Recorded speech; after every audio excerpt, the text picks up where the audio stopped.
Hey, welcome to today's broadcast. Today we are debating quarterbacks under the most pressure next year who underperformed this year. So we have a lively debate about a few of our favorite quarterbacks that really need to put on a good show next year after falling short this year. So we're going to get started with what do you think about Aaron Rodgers and the pressure he might be under next year? He's under a lot of pressure. He's probably going to retire after next year.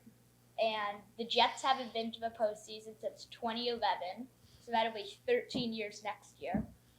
And the Jets have surrounded him with great people, great wide receivers, great running backs, okay tight ends. Their offensive line obviously needs work, but they can get that through the draft. And I think that they will give him a Super Bowl contending team next year, and he will have to do something with it. He can't get injured again.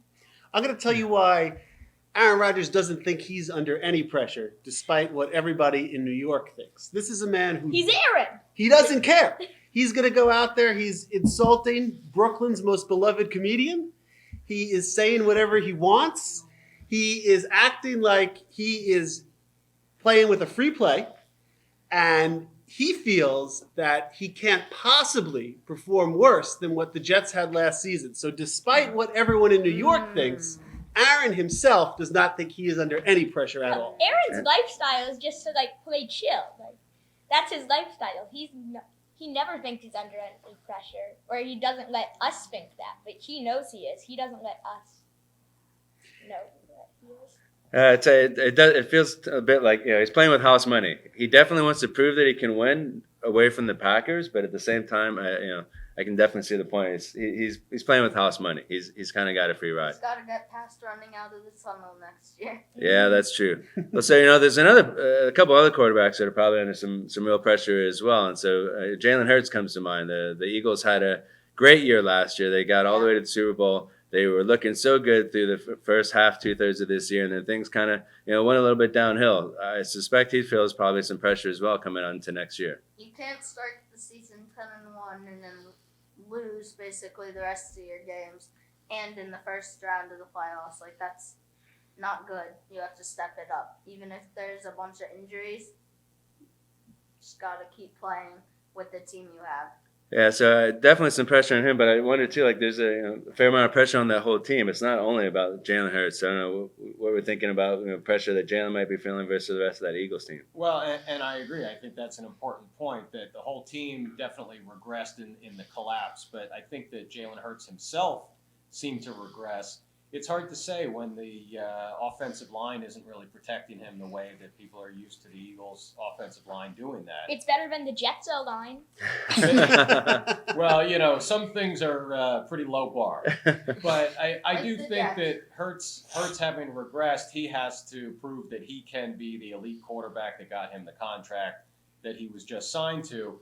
Honestly, I think that with an aging offensive line, and just having to prove that he is the elite quarterback that he was, he may be under slightly less pressure than someone like Dak Prescott. Yeah, that's an interesting point. I think we're going to go to Dak next. He had a great season this year. He led the NFL in passing touchdowns after last year leading the NFL in interceptions, but then completely just sort of threw things apart in the playoffs. So what do you think about Dak Prescott and the pressure that he might be under next year? I think Dak Prescott, in his few rookie years, he found people that were open, and then this time around he threw 2 interceptions in the first half, and that the whole team might be under pressure because of that bad first half. And also a lot of their points came at the end of the game when the game was over. So I feel like Dak might be under pressure to give the Cowboys a Super Bowl run.